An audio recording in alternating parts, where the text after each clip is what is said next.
Thùy Linh cao 1m05, nặng 16 kg, có sở thích ăn kem và du lịch. Và đang khoác trên mình với trang phục thiết kế từ giấy gói hoa, ôm điểm với bông hoa thêm rực rỡ. Sự sáng tạo đó, ước mơ sau này của Thùy Linh sẽ trở thành một cô giáo mầm non.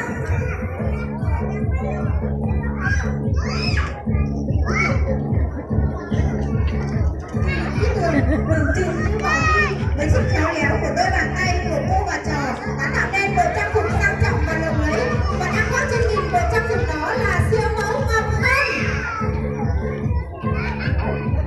Với chiều cao 1m09, cân nặng 19 kg, ước mơ sau này của Ngọc Hân trở thành một nhà thiết kế thời trang.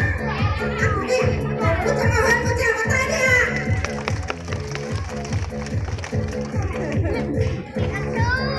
Và đang bước vào sân khấu là siêu mẫu Thu Trang. Với cân nặng 15 kg, cao 1m05 và đang khoác trên mình là bộ trang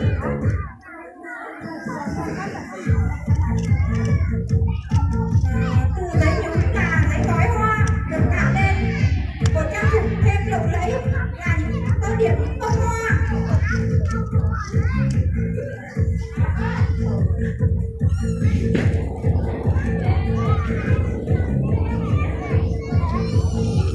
Đang bước ra sân khấu là siêu mẫu Hương Nguyên.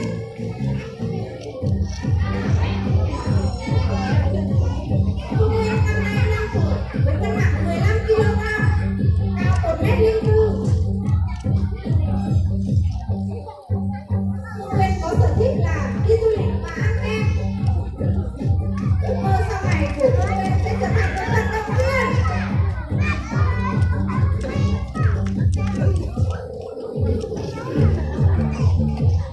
Áo dài là trang phục mang tính biểu tượng cho vẻ đẹp phụ nữ Việt Nam.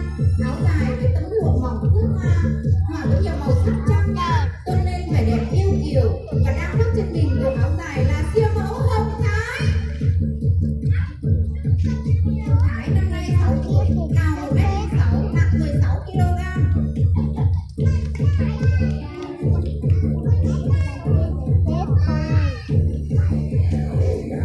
Và ước mơ sau này của Hồng Thái sẽ trở thành một cô giáo.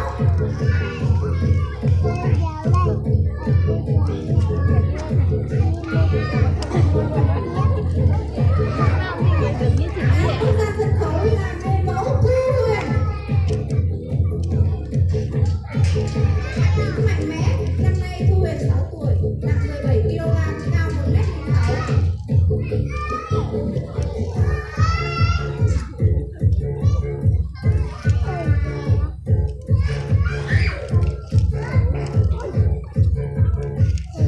Ước mơ sau này của Thu Huyền sẽ trở thành một chiến sĩ cảnh sát.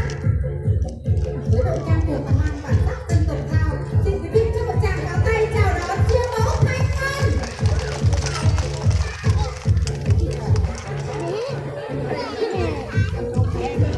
Cao 1m05, cân nặng 16 kg, năm nay Thanh Vân 6 tuổi và có ước mơ sau này sẽ trở thành một bác sĩ.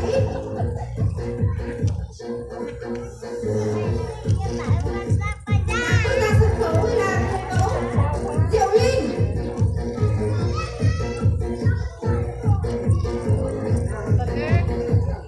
Năm nay 6 tuổi, cân nặng 17 kg và cao 1m6. Ước mơ của Diệu Linh sau này sẽ trở thành một cô giáo mầm non. Và Diệu Linh có sở thích là xem phim hoạt hình.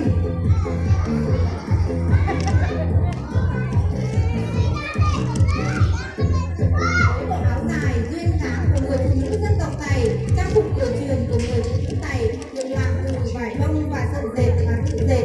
Trang phục của cô gái Tày gồm áo dài 5 vân, thắt lưng và khăn đội đầu.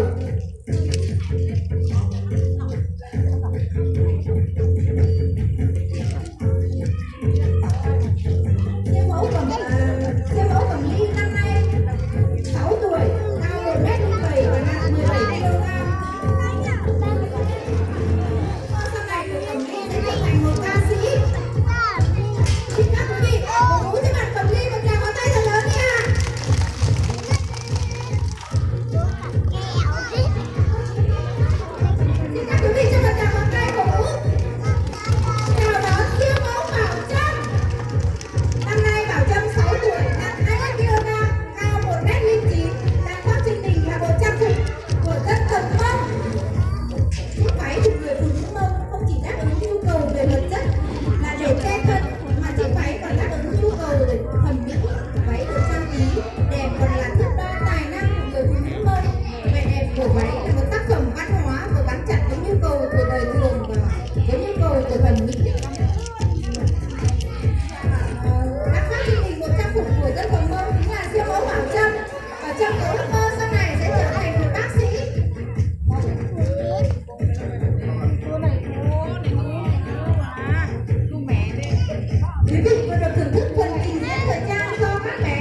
tí nữa các bạn thấy thì nó